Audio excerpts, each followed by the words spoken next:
kebijakan yang sekarang sedang digodok di sana yaitu pemotongan pajak diperkirakan akan menambah defisit hingga 3 triliun US dollar dalam 10 tahun.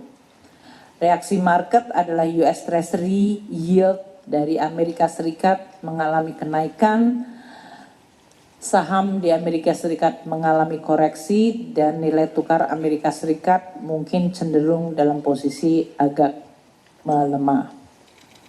Gejolak pasar keuangan global relatif lebih mereda dibandingkan posisi awal April pada saat pengumuman tarif yang dilakukan oleh Presiden Trump. Dalam hal ini kita lihat nilai tukar berbagai negara cenderung menguat atau depresiasinya mengecil. Dalam hal ini rupiah kita end of period-nya pada posisi 16.395. Year to date-nya 16.451 rupiah per dolar. Ini artinya rupiah kita mengalami depresiasi sekitar 1,6%.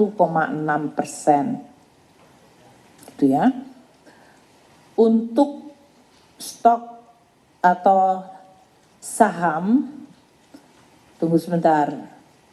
Saya salah, saya menggunakan yang biru. Jadi exchange rate kita dari yang tadinya tahun lalu year to date-nya 1,6 untuk 2024-2025 atau year on year-nya rupiah kita mengalami apresiasi 1,9. Ini saya cari. Ya 1,6, yang ini YOY. Oke. Pak Febrio membuat saya confused dengan the new thing. Harusnya year to date dengan year on year. Kalau ini dia bikin yang biru adalah April to sekarang. Jadi 1,5 bulan terakhir. Moga-moga bulan depan nggak bikin lagi yang baru ya Pak ya. Membingungkan menteri dan lawan. Mohon maaf itu nggak usah di-quote ya. Anak buah saya emang senang membuat surprise.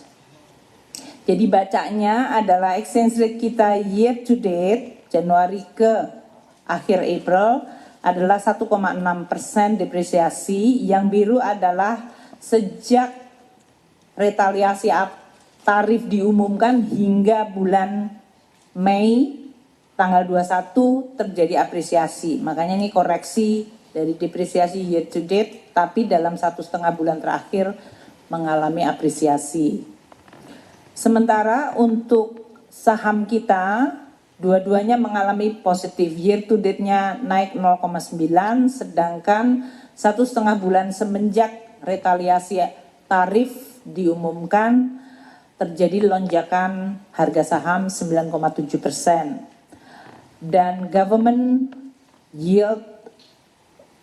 bond yield kita yang 10 tahun dalam hal ini mengalami penurunan 15 basis poin, dan kalau dari April sampai dengan Mei juga mengalami penurunan 17 basis poin. Mengalami penurunan kalau untuk government bond itu artinya bagus, karena makin rendah yieldnya berarti beban untuk utangnya menurun.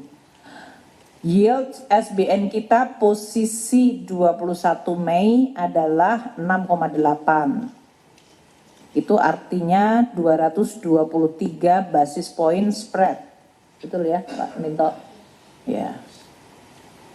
Dia sering banyak sekali hal baru ditaruh di situ. Dengan asumsi ibunya udah tahu semuanya. Teman-teman semuanya, kita lihat untuk growth, mungkin saya ulang sekali lagi, growth untuk kuartal 1 2025 4,87, kalau digunakan satu digit adalah 4,9%. Beberapa negara yang sudah mengumumkan growth kuartal 1, kita lihat di sini, Indonesia relatif masih terjaga Vietnam masih di 6,9, Cina masih di 5,4%, Filipina di 5,4, kita di 4,9, Malaysia di 4,4%. Ini pertumbuhan kuartal 1 2025. Kalau kita lihat beberapa negara seperti Malaysia ini penurunannya cukup tajam dari tahun lalu kuartal 2 2024 hingga sekarang kuartal 1. Penurunannya menurun cukup tajam. Singapura juga tumbuh 3,8%, Thailand 3,1. Beberapa negara kita lihat Germany masih mengalami negative growth berturut-turut, jadi sudah dalam posisi resesi sebetulnya. Korea pun juga mengalami pertumbuhan negatif 0,1. Untuk Meksiko di 0,8, Prancis 0,8, Italia 0,6.